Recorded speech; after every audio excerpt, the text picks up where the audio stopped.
Boa noite, meus irmãos. Graças a Deus, aqui estamos nós, mais uma vez, reunidos. Como é de praxe, nós iniciamos esses trabalhos com uma prece. Por isso, convidamos a todos, nesse momento, a fecharmos os olhos, a levar os nossos pensamentos ao alto e mentalizarmos a doce figura do Divino Mestre Jesus e lhes agradecer. Graças te damos, Senhor Jesus, por mais essa feliz oportunidade que nos ofereces na noite de hoje. Graças te damos, Senhor Divino, pela certeza que nos proporciona do caminho em que nos encontramos, da oportunidade que tentamos fazer jus às bênçãos e aos convites do alto, onde põe diante de nós um banquete de luz, para que possamos tirar o melhor proveito possível dessa oportunidade. Ajuda-nos, amigo maior. Permite que aos teus mensageiros de amor nos seja possível nos inspirar, nos orientar, nos auxiliar. E assim todos nós juntos podermos tirar o melhor proveito possível do encontro da noite de hoje.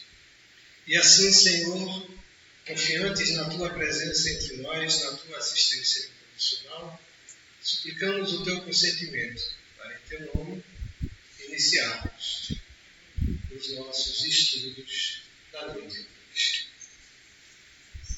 Muito bem. Hoje nós vamos abordar o tema obsessão e desobsessão, porém, pedimos licença aos irmãos para ler um pequeno trecho do Evangelho do Espiritismo, lá do capítulo 27, cujo título é Qualidades da Prece. Nos diz o texto: quando orardes, não vos assemelheis aos hipócritas, que afetadamente oram de pé nas sinagogas e nos cantos das ruas para serem vistos pelos homens. Digo-vos em verdade que eles já receberam sua recompensa. Quando quiserdes orar, entrai para o vosso quarto e, fechada a porta, orai a vosso Pai em secreto. E vosso Pai, que vê o que se passa em secreto, vos dará a recompensa. Não podeis dividir muito das vossas preces, como fazem os pagãos, os quais imaginam que pela multiplicidade das palavras é que serão atendidos. Não vos torneis semelhantes a eles, porque vosso Pai sabe o que é que tendes necessidade antes que lhe peçais. Isso está no Evangelho de Mateus, no capítulo 6, nos versículos de 5 a 8, para a nossa reflexão inicial. E como dissemos, iremos abordar o nosso tema, que é tiras voltado para o tratamento da obsessão e da desobsessão. E teremos como pano de fundo um apoio na temática, o papel da fé na cura. E para iniciarmos os nossos estudos a respeito da obsessão, voltamos uma vez mais ao Evangelho de Jesus dessa feita, no Evangelho de Lucas, no capítulo 8, nos versículos 1 e 2, que nos diz: depois disso, Jesus ia passando pelas cidades e povoados, proclamando as boas novas do reino de Deus. Os 12 estavam com ele. E também algumas mulheres que haviam sido curadas de espíritos malignos e doenças. Maria, chamada Madalena, de quem havia saído 7 demônios. E nós fazemos questão sempre, quem tem assistido às nossas exposições, tem tido a oportunidade de verificar que sempre no início da temática obsessão e desobsessão, trazemos uma passagem rápida do Evangelho para enfatizar que o tema obsessão e desobsessão não é nenhuma novidade, não é uma condição criada sequer pelo Espiritismo, qualquer uma outra religião. Na verdade, o tema obsessão ou a problemática da obsessão e da desobsessão é uma realidade que vai se perdendo durante a realidade e história do tempo da humanidade. Por toda a existência humana, a temática, a obsessão e desobsessão sempre afetou a nós homens. Lamentavelmente, um tema muito pouco compreendido ainda, pouco estudado, pouco difundido. No início, era inclusive uma temática tratada com mistérios, com fantasias, com mais desinformações do que informação. Ou seja, aqueles que pretendiam tratar da obsessão, muitas das vezes deixavam os doentes mais doentes ainda, mais desinformados, mais despreparados, que utilizavam-se de mistérios, de sortilégios, de fantasias, de mentiras, propriamente dito. Então, a obsessão é algo que transcende a realidade do tempo humano, que vem existindo desde os primórdios da humanidade. E que ela existe e está registrada como prova disso lá nos Evangelhos de Jesus. E até os dias de hoje é uma realidade que afeta a humanidade. Por isso, insistimos e fazemos questão de lembrar. Certamente muitos já ouviram nós dizermos ou repetirmos isso. Entretanto, sempre há pessoas novas que chegam à casa espírita e que muito provavelmente estão ouvindo essa informação pela primeira vez. Por isso, fazemos questão de dar esse enfoque nesse aspecto. E nós ressaltamos ainda que só com o advento do Cristo é que a obsessão foi tratada ou usada ou contornada com a desobsessão de forma objetiva, de forma simples, de forma pura, de forma direta, sem nenhum mistério, na praça pública, para todo mundo ver, com a autoridade moral que só o Cristo a tinha para lidar com esses espíritos. E, depois do advento do Cristo, só aí então o Espiritismo, recebendo e ampliando a luz trazida por nosso Senhor Jesus Cristo, é que esclareceu e esclarece aos dias de hoje o que é a realidade da obsessão. Como é feita essa obsessão? De forma simples, objetiva, clara, fácil, aberta, sem nenhum mistério, racional, sobretudo. Fazemos questão que cada um de nós reflita e entenda a participação que cada um tem no seu tratamento, para que então ela possa ser tratada de forma efetiva, para que aí então possa ser compreendida por quem quer que seja, desde que queira naturalmente. As informações são todas trazidas pela doutrina dos Espíritos. A casa espírita, de fato, não cura ninguém. Nenhuma casa espírita cura ninguém. Até porque só Deus tem essa autoridade. Entretanto, com as informações trazidas pelos Espíritos, desde que cada um queira segui-las, poderá sim, aí então, proporcionar-se a verdadeira cura, o verdadeiro tratamento. Porque a obsessão nada mais é do que uma influência perniciosa que o homem se permite negar e que vive em sua atmosfera espiritual. E é fundamental que cada um de nós entenda que só e somente só com a sua iniciativa pessoal, em busca de se melhorar, que efetivamente conseguirá alcançar a cura da obsessão. E também podemos nos referir às outras curas que eventualmente possa ser conquistada através dos ensinamentos da doutrina dos Espíritos. E para nós começarmos a aprofundar nesse entendimento, nós vamos buscar lá no livro Estude e Viva, que é um livro psicografado pelo Francisco Cândido Xavier, Evaldo Vieira, trazida pelos Espíritos Emmanuel e André Luiz, para nosso aprofundamento no entendimento dessa temática, e que tem como tema ambiente espiritual. Nos diz o texto do livro: há, sem dúvida, uma tarefa especial destinada aos espíritas que lhes são peculiares. Ou seja, essas palavras são trazidas por Emmanuel, no caso. E que Emmanuel, de cara, já nos deixa muito claro, de forma objetiva, que nós, espíritas, temos uma tarefa, temos uma responsabilidade, temos uma condição fundamental na realização da tarefa do tratamento espiritual. Continua Emmanuel: a formação de ambiente adequada ao trabalho dos bons espíritos.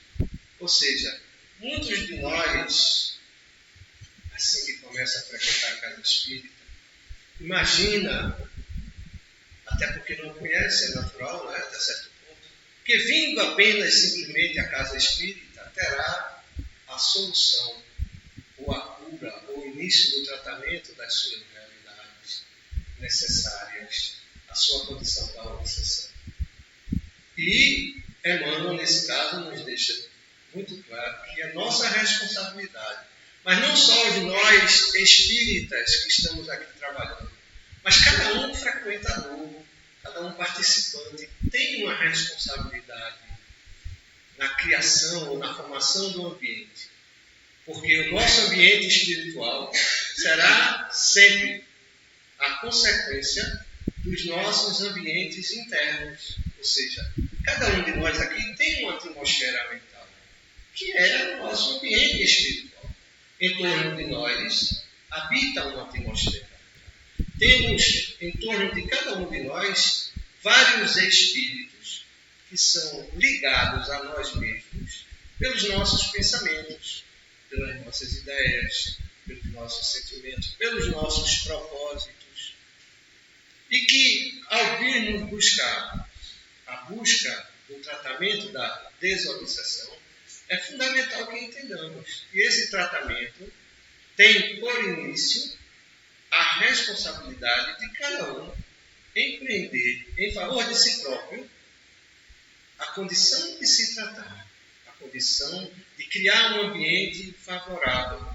Porque quando viemos à casa espírita, trouxemos conosco toda a variedade de espíritos que nos acompanham. Ao estarmos aqui, e não é porque estamos em uma casa espírita, pura e simplesmente, que a companhia espiritual que eventualmente nos assedia, que nos influencia negativamente, vai deixar de ter acesso a nós. Ou simplesmente, por estarmos aqui, os espíritos protetores vão de nós se aproximar.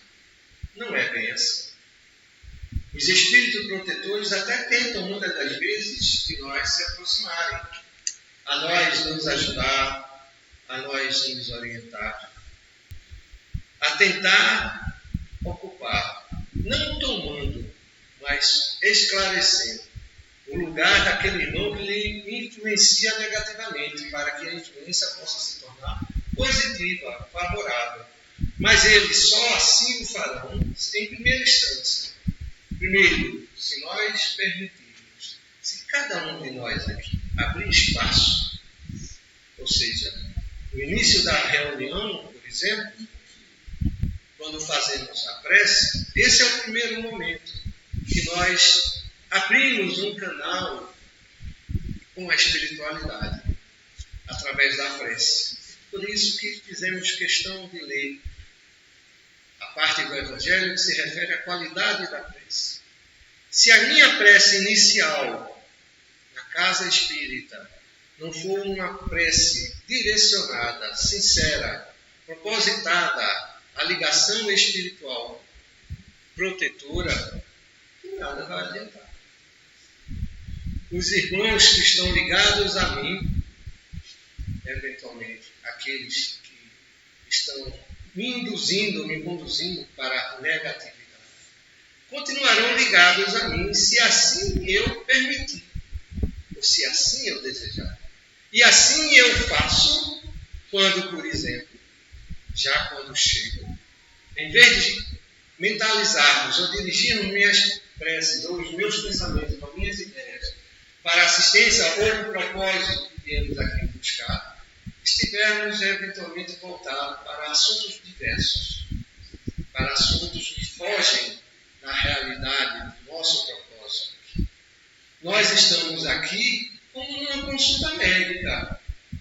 Quando vamos para uma consulta médica, como é que nós ficamos na sala, na antessala, esperando o médico? Pensando no que vai dizer, pensando no que pode ser a sua problemática, pensando na medicação, pensando no tratamento, pensando nas perspectivas, nas possibilidades daquela problemática que nos faz procurar um médico, não é assim? Por que nós, muitas das vezes, quando chegamos aqui, ao invés de ficarmos mentalizando, como se fosse uma sala de pré-consulta médica, não ficamos mentalizando, não se martirizando, não alimentando o sofrimento ou a lamentação. Não é isso que nós estamos falando. Mas é, por exemplo, pensando no médico que vai nos atender. Quem é esse médico que vai nos atender aqui? É Jesus, que manda seus mensageiros, a espiritualidade protetora, que vem nos ajudar.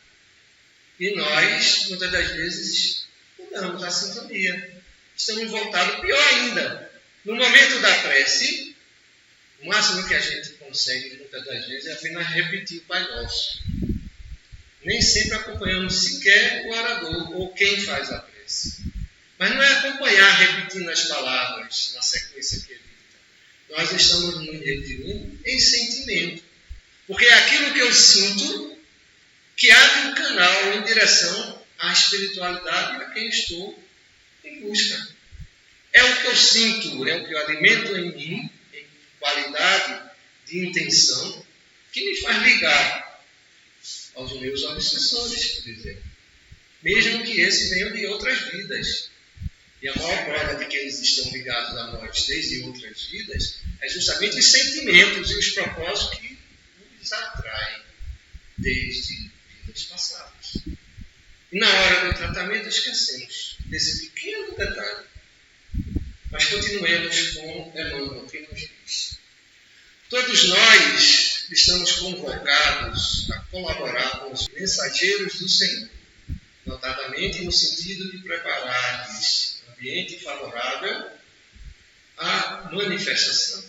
Ou seja, Emmanuel nos diz que a convocação não é só para os trabalhadores, tampouco só dos espíritos que vêm aqui nos ajudar. É de todos, indistintamente. Sobretudo daquele que mais precisa, que somos nós. E aí não estamos referindo apenas àqueles que estão em tratamento. Nós, trabalhadores, muitas das vezes, por acharmos que já estamos na casa espírita, já estamos como que num guarda-chuva protegido. E não é bem assim. Se o João nos der oportunidade, nós vamos falar sobre isso. Então, Emmanuel nos diz em muito bom tom que é responsabilidade nossa, que é compromisso nosso, que é necessidade nossa colaborar. Se quisermos a ajuda dos protetores e orientadores espirituais, temos que a ele oferecer oportunidade. E como é que a eles eu ofereço oportunidade? Vendo e alimentando em mim que pensamentos e sentimentos guardam-se dentro de mim mesmo. Que tipo de prece faço? Se é uma prece verdadeiramente sentida? Se os meus propósitos é apenas aliviar a dor, ou torcicolo, ou mal-estar que eventualmente me acomete, ou se realmente eu estou em busca do verdadeiro tratamento espiritual, que é um tratamento que é tido a longo prazo, para uma mudança de vida, para uma perspectiva maior. Por isso, é muito bem cabido as palavras de Emmanuel com essa questão de que nós temos a necessidade e somos convocados, efetivamente, a colaborar. Os espíritos protetores só poderão nos ajudar, efetivamente, se, em primeira instância, nós entrarmos em sintonia com eles. É isso que Emmanuel nos diz. E continua Emmanuel dizendo: para isso, principiemos por banir do violência, pessimismo, azedume, ou seja, tudo que seja negativo.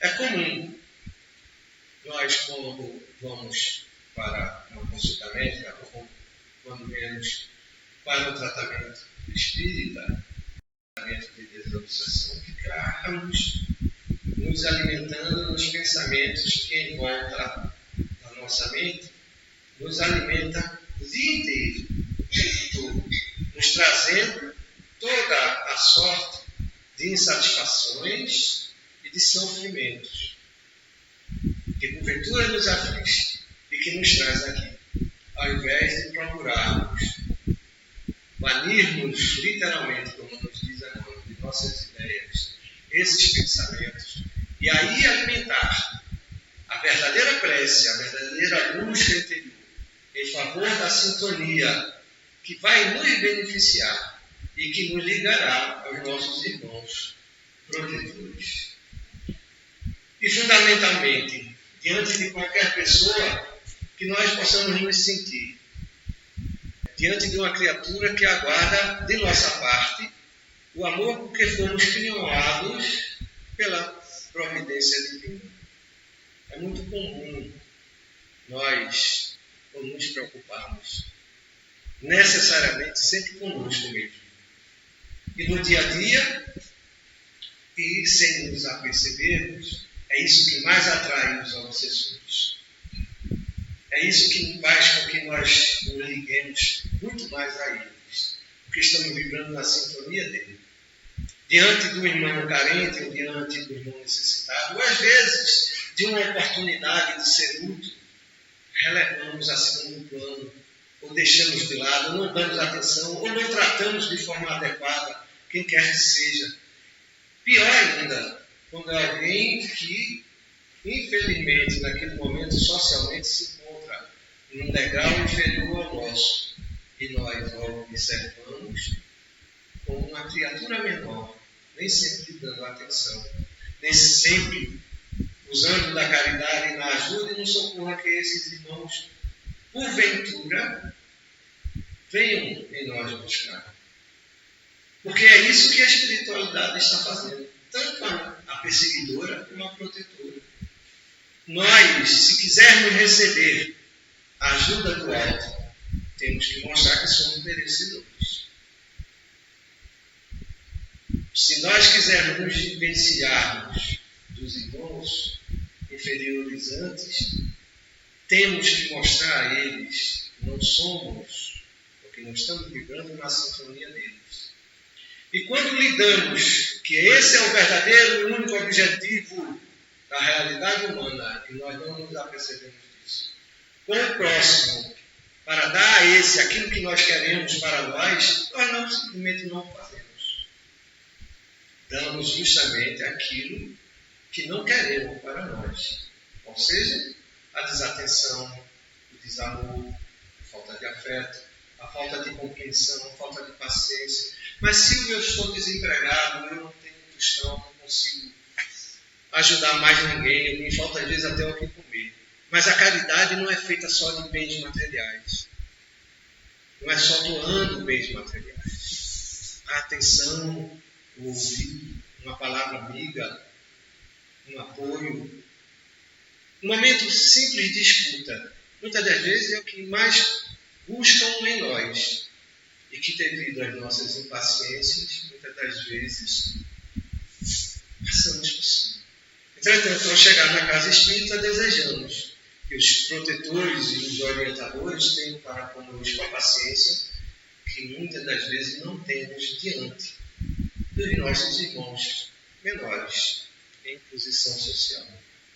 E essa é uma realidade que bate direto e que nos traz aqui. Nós precisamos compreender que nós somos criaturas energéticas, que vibramos todos em uma sintonia muito próxima um do outro. E a realidade humana é isso. É uma interação entre todos nós, uma comunhão, que existirá e acontecerá na medida que nós formos capazes de realizar. Se eu desejo uma intercessão com um plano maior, ou seja, a cura da minha obsessão, eu tenho que aprender a dar numa proporção, mesmo que seja menor, aquilo que eu espero do alto, para meus irmãos mais próximos. Foi assim que Jesus nos ensinou quando disse: quando fizerdes a caridade a um desses pequeninos, é a mim que o fizestes. Então, quando estamos praticando a paciência, a compreensão, a boa vontade com os nossos irmãos do dia a dia, estamos na realidade dando a eles aquilo que gostaríamos que nos fosse dado. E é isso que Emmanuel nos sugere. Todos nós, sem exceção, fomos quinhoados pela providência divina por uma dotação de amor. Cada um aqui tem sua parcela de amor recebida.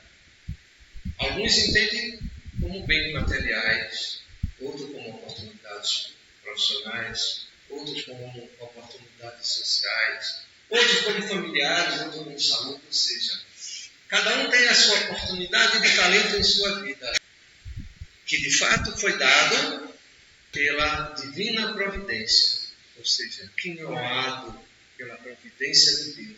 Cada um tem a sua dose, a sua parcela de providência divina dentro de si. Mas a providência divina nós queremos só para nós. Na hora de dividirmos um pouco do muito que já recebemos, não nos damos conta dessa realidade. E aí, o nosso ambiente espiritual, nos queixamos dele. Não nos damos conta que estamos fomentando em torno de nós um ambiente que é diretamente proporcional. Não ao do obsessor, porque o obsessor já foi atraído por mim, pelos valores, pelas posturas, pelas condutas, pelos comportamentos, pelas ações, pelas faltas de ações, pelo azedume, pelas queixas, pelas lamentações, pela maledicência, por tudo aquilo que não desejo para mim, mas que estimulo. E não nos apercebemos que, na realidade, estamos nos envolvendo, literalmente, nessa atmosfera espiritual, criada por nós mesmos. E muitas das vezes nos sentimos injustiçados. Muitas das vezes achamos que a vida está pesada, sem nos dar conta da realidade que cada um tem de responsabilidade com a sua própria vida. Muito bem. E aí, quando chegamos na casa espírita, nos imaginamos debaixo de um guarda-chuva. Só que nossos pensamentos e nossas ideias são essencialmente, ou estão essencialmente voltados para a materialidade. Queremos a cura espiritual, mas o nosso pensamento está voltado para a solução que me dá continuidade na vida que eu tenho, na vida que eu quero, na vida que eu desejo, na vida que eu existencio.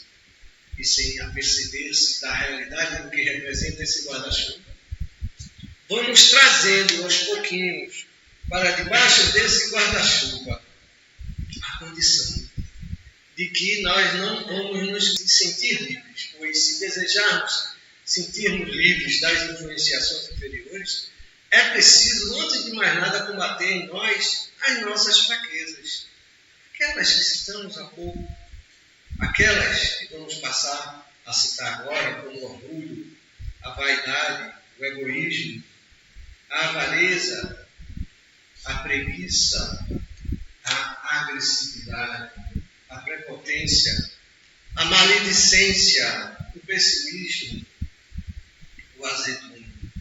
Sem nos darmos conta que ao alimentarmos também a fofoca, estamos alimentando, junto com as outras realidades e posturas nossas, todo um desconhecimento doutrinário, que é o que, na verdade, nos causa toda a nossa problemática. Viemos à casa espírita em busca de ajuda, em busca de orientação, em busca de uma ajuda do plano espiritual. E o plano espiritual nos ensina que precisamos conhecer a doutrina dos espíritos, precisamos estudar, precisamos entender a mensagem que os espíritos nos trazem, que nada mais é do que a ampliação e o esclarecimento do que nos ensinou nosso Senhor Jesus Cristo. E sem nos apercebermos, estamos debaixo de um guarda-chuva, onde nós, usando pelo menos um pouquinho de cada atitude dessa, um pequeno buraco nesse guarda-chuva. E o guarda-chuva começa a derramar água. E a chuva que nós éramos antes protegidos por eles, ou pelo menos que pretendíamos dela ser protegidos, começa a nos molhar.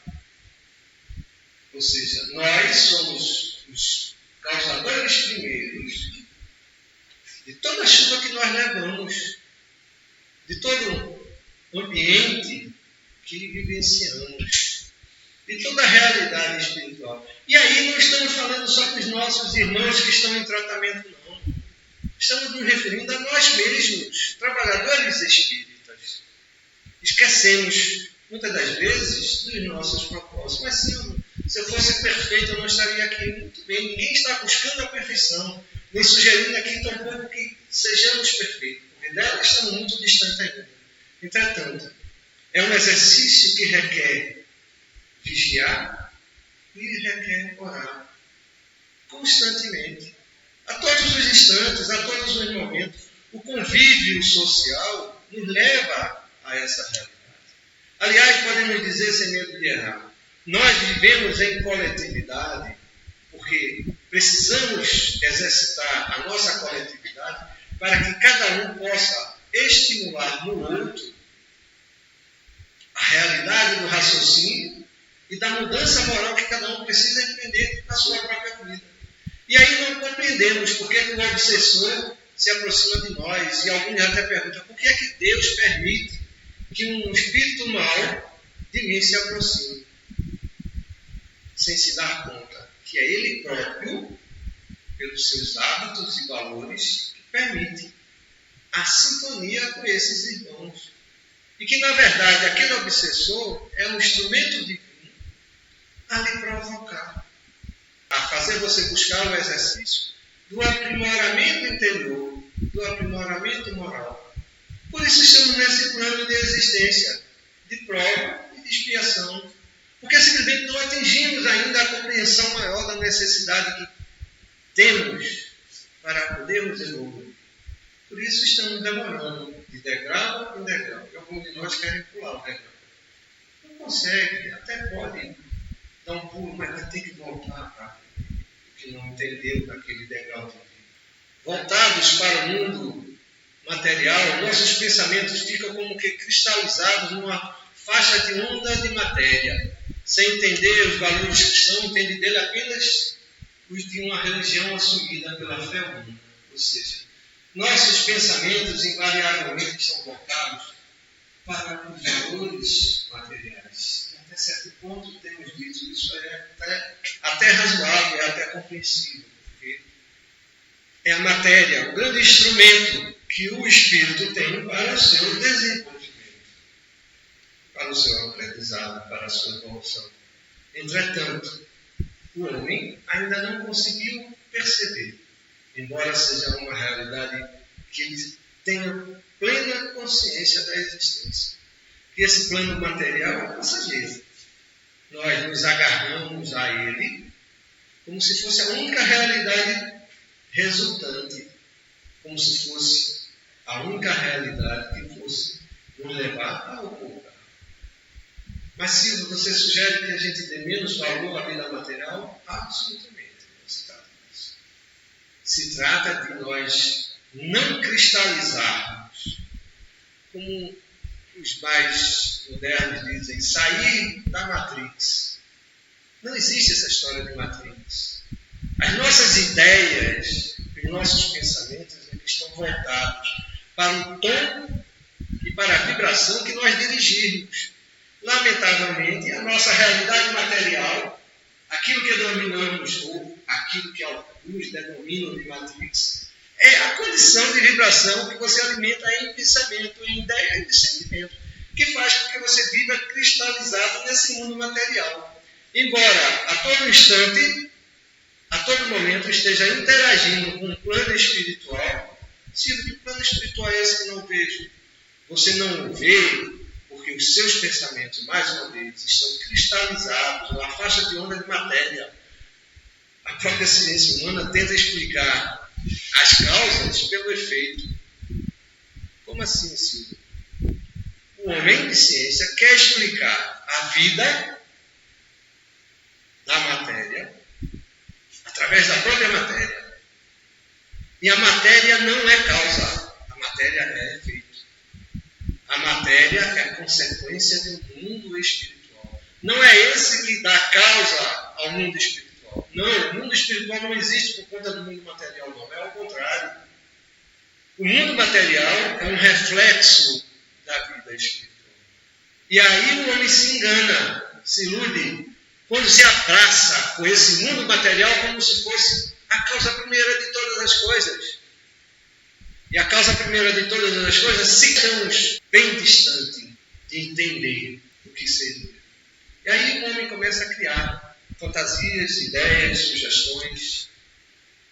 E aí nos alimentamos daquilo que nos parece vai ser provável no mundo espiritual, que é as sensações. Nos alimentando dessas sensações que vibram em nós. Sim, porque do mundo espiritual, muitas das vezes, ou a priori, é aquilo que nós nos apercebemos, que são aquelas situações, ou aquela realidade que sentimos, as sensações. Só que essas sensações, invariavelmente, são pertinentes à realidade material, à realidade materializante.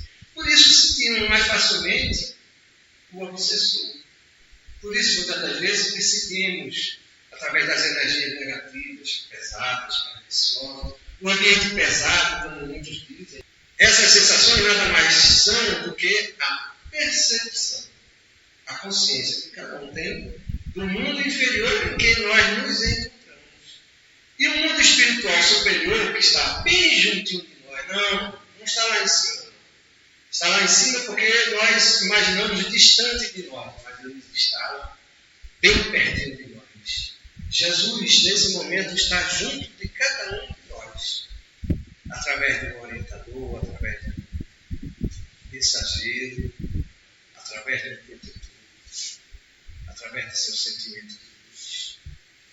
Só que nós não percebemos disso, não entendemos como isso é possível, porque estamos como cegos, mas cegos para o mundo espiritual, não para o mundo material. Porque ao mundo material é a única coisa que nós percebemos, que entendemos, que compreendemos. Por isso que ainda hoje a obsessão é uma coisa tão difícil de compreender, tão fácil de lidar desde que se diz os valores crísticos. Mas tão distante ainda, porque os valores crísticos continuam ainda, há 2000 anos atrás, distantes de nós. Não, meus irmãos, não são os valores crísticos que estão distantes de nós. Nós é que estamos distantes dele. Porque Jesus há 2000 anos vem nos dizendo, nos orientando, nos informando, nos ajudando, nos buscando, nos ensinando como viver. Mas, com os pensamentos cristalizados numa faixa de onda de matéria, nos alimentamos dos efeitos, imaginando essas serem as causas da própria vida. E assim, sequer não dominamos as nossas preces. E aí buscamos, em Herculano Pires, na obra Ciência Espírita, obra essa que viemos estudando já há alguns meses, a continuação dessa temática a respeito da cura, que nos ajuda na reflexão e no entendimento, e sugerimos aos irmãos a leitura, a busca do aprendizado, daquilo que Herculano esclarece sobre a doutrina espírita enquanto ciência, para nosso entendimento, para nossa compreensão dessa temática. Nos diz Herculano, a respeito do papel da fé na cura. Na terapia espírita, a fé representa um estímulo moral ao paciente para que ele se predisponha melhor emocionalmente à ação dos elementos curadores. Ou seja, muitos de nós ainda têm um entendimento a respeito da fé como apenas uma simples crença, ou simplesmente naquilo que eu devo acreditar, sem entender, sem compreender o que vem a ser a fé, o que ela pode proporcionar. Melhor ainda, como ela funciona. E é essa grande pergunta que nós fazemos a nós mesmos. Mas se a fé não é uma coisa simplesmente que eu tenho que acreditar, não é assim que a gente aprende? Na doutrina espírita, não.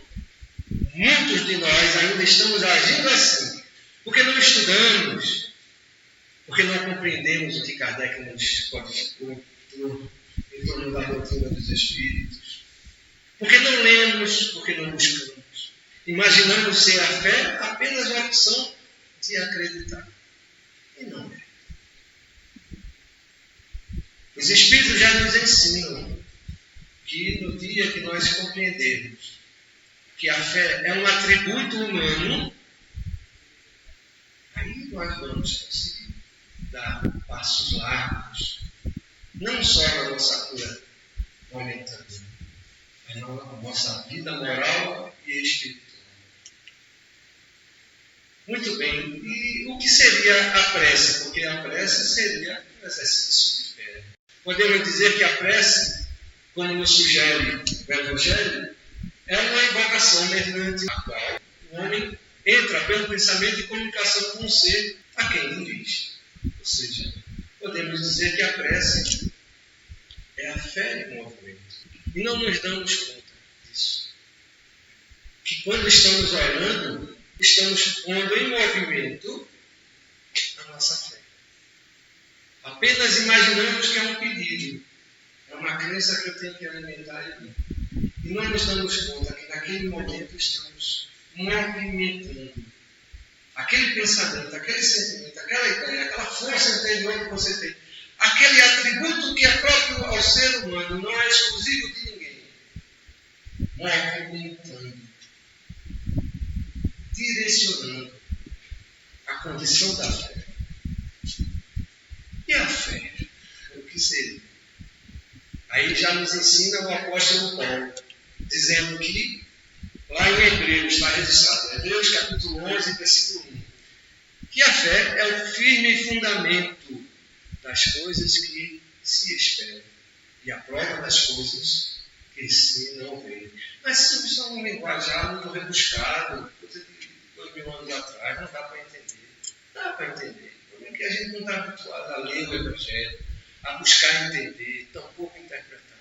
Paulo simplesmente nos diz que fé é a condição que você tem de assumir uma coisa que você espera, que você já tem em mãos. Aquilo que você deseja, você já tem em mãos. Peraí, parece enunciado de física quântica. Não é assim que a física quântica está ensinando? É ou não é? Mas peraí, isso está em Hebreus. É a doutrina dos Espíritos. A física quântica é agora de 1960, 1970 que começou a eclodir. E aí? É física quântica? É Jesus? É o quê? É a doutrina dos Espíritos? É a doutrina dos Espíritos, é coisa de Jesus, porque vem de Jesus a doutrina dos Espíritos. A física quântica descobriu agora aquilo que busca alimentar como verdade. E sem se aperceber, está falando de fé. Aquilo que Jesus há 2000 anos atrás nos falava. Nós, desavisados que somos, descuidados que somos, desatenciosos que somos, não com os outros, conosco mesmo. Hoje, a doutrina dos Espíritos tem pelo menos uns 5.000 livros na internet, de graça. Para você baixar, 5.000 livros. Mais livro do que qualquer. Se nós nos juntarmos aqui, fôssemos dividir esses 5.000 livros, nessa encarnação nós não conseguiríamos, mesmo que dividíssemos esses 5.000 livros. Mas a gente não lê o Evangelho, a gente não estuda o livro dos Espíritos, céu, inferno, a Gênesis, mas a indústria do livro está aí, faturando horrores. Toda semana, livros e mais livros novos. E só buscamos livros novos, porque o mais antigo parece que estava passado. E sem nos darmos conta, a doutrina está justamente nos livros primeiros, nos autores primeiros. Chico Xavier publicou por mais de 500 livros. Quantos livros de Chico Xavier lemos?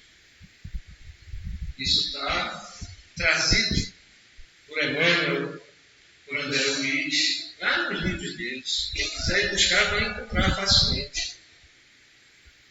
O Evangelho explica literalmente o que é a prece, fazendo questão de trazer isso para que a gente possa se lembrar. nos diz o Evangelho lá no capítulo 27, que para aprendermos o que ocorre, precisamos conceber-nos mergulhados no fluido universal que ocupa o espaço. Todos os seres encarnados e desencarnados, tal qual nos achamos nesse mundo dentro da atmosfera. Se isso parece complicado, mas não é. Porque a gente lê por cima, rapidamente, não quer se adentrar, não quer buscar entender. Está lá no Evangelho, o livro de cabeceira de todo espírito, pelo menos deveria ser. E nós não temos cuidado para entender. Que a fé é algo tão palpável, tão real, tão concreto. É um atributo do ser. É uma condição do ser. A fé. Não é um enunciado de crença. Tampouco de física quântica. Não é um enunciado que você busca num livro de filosofia. Não, meus irmãos. A fé também tampouco é uma simples crença. É uma condição que nós temos dentro de nós. Sem nos apercebermos, estamos todos os dias utilizando e abusando. Só que, via de regra, só utiliza para as coisas mais fáceis, para as coisas mais imediatas, para as situações mais conflituosas. Porque quando tem um problema mais sério, uma obsessão, eu vou na casa espírita fazer a desobsessão. Então, essa atmosfera que o Evangelho nos traz como informação nada mais é do que uma realidade divina. Lá no Livro dos Espíritos, Kardec nos traz a informação dada pelos Espíritos que existe basicamente no universo 3 coisas. Há quem diga que é só 2, mas é 3. Depois de Deus, acima de tudo está Deus. Mas muitos entendem que existe apenas um elemento material e um elemento espiritual.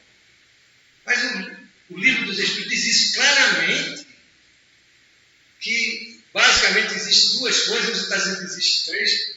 Na mesma questão de número 27, se você ler até o fim, com cuidado e com a devida atenção, você vai ver que lá os Espíritos dizem que ao elemento material e ao elemento espiritual é preciso que haja o quê? O fluido universal. E é desse fluido que o Evangelho está falando nessa questão 27. O fluido universal que permeia todo o universo. E que nós lemos por cima. Ali a fé fica uma coisa difícil de entender. Fica difícil de compreender. E Kardec já disse que só podemos acreditar naquilo que conhecemos. Através da fé raciocinada. Estava previsto para dizer mais adiante, mas o tempo não nos permite mais. Então, meus irmãos, o que nos falta não é fé, é entender o que é fé. Porque no dia que nós entendemos o que vem a ser a fé, como instrumento, como atributo, como exercício, assim como é a condição da visão, da audição, do falar, do andar, da inteligência, do raciocínio, do pensamento. No dia que nós entendermos o que é fé, nós não vamos precisar botar nos grupos de WhatsApp, por favor, peço prece para fulano que desencarnou. Eu vou orar, Jesus vai me ouvir, eu vou ter certeza que Jesus vai me ouvir. Eu não vou precisar pedir a ninguém que ore por quem quer que seja. Pior era no passado, que a gente pagava, né? Pelo menos hoje tem um grupo de WhatsApp que a gente pede de graça. E sem nos darmos conta, estamos terceirizando a nossa própria vontade. Seria possível isso? Será que o grupo do WhatsApp, por mais aberto, por mais sincero, por mais desprendido que seja, vai orar com a mesma intensidade que eu vou orar, por exemplo, para a minha mãe, para o meu pai que desencarnou, para um filho ou uma filha que está no hospital, doente? Será a minha força que eu vou empreender em pensamento e sentimento para que essa prece chegue ao alto? Está lá, no Evangelho, respondendo isso. Esse fluido recebe da vontade uma impulsão. Ele é o veículo do pensamento, como o ar, o é do som. Com a diferença de que as vibrações do ar são circunscritas, ao passo que as do fluido universal se estendem ao infinito. Ou seja, o fluido universal simplesmente recebe a impulsão do pensamento. Qual é o pensamento? O nosso. Mas se eu tenho fé, aí é outros 500. Eu não consigo compreender como é que minha prece vai chegar a Jesus. Aí são outros 500. Se suas vibrações, se seus pensamentos chegam na casa espírita, está voltado para situações corriqueiras do dia a dia, dificilmente sua prece vai chegar a Jesus. Porque em vez de você exercitar-se, buscar sintonia, pedir, acreditar, confiar, está alimentando uma situação social, um momento situacional. O sentimento da prece, o sentimento da fé, é algo que transcende a essa condição momentânea nossa. Por isso que estamos obsediados. Porque a espiritualidade que está próxima de nós é aqueles que vibram literalmente na nossa condição do pensar, na nossa condição de valores imediatos, nos nossos propósitos. Por isso o atraímos. Não são porque eles são maus, não, nem tampouco porque nós somos maus, não. Todos nós, indistintamente, cedo ou tarde, vamos chegar ao infinito e à luz. Esse é o nosso destino. Mas depende de cada um de nós, depende do que fazemos de nós. Infelizmente o tempo não nos permite continuar. Teremos muito mais, mas no próximo encontro nós vamos continuar abordando essa questão da cura, coisa que já vemos tratando há mais de um ano, todas as sextas-feiras, todos os meses. Que aos irmãos que se interessarem poderão encontrar no nosso canal do YouTube todas essas palestras, todas essas exposições. Não paga nada, é de graça. Só vai custar a vontade de querer se inteirar a respeito desse assunto. O canal é Encontrando o Espiritismo, com Silvio Figueiredo. É só digitar no YouTube, Encontrando o Espiritismo, e a gente vai colocar o nome Silvio Figueiredo, porque assim mais facilmente o YouTube vai mostrar o resultado da pesquisa que são os nossos filhos. Ok? Muito bem. Agradecemos a todos a paciência, a oportunidade de sermos ouvidos, e estamos chegando ao nosso final da nossa exposição. Como no início, vamos levar nossos pensamentos ao alto, mentalizarmos a doce figura do Divino Mestre Jesus e lhes agradecer.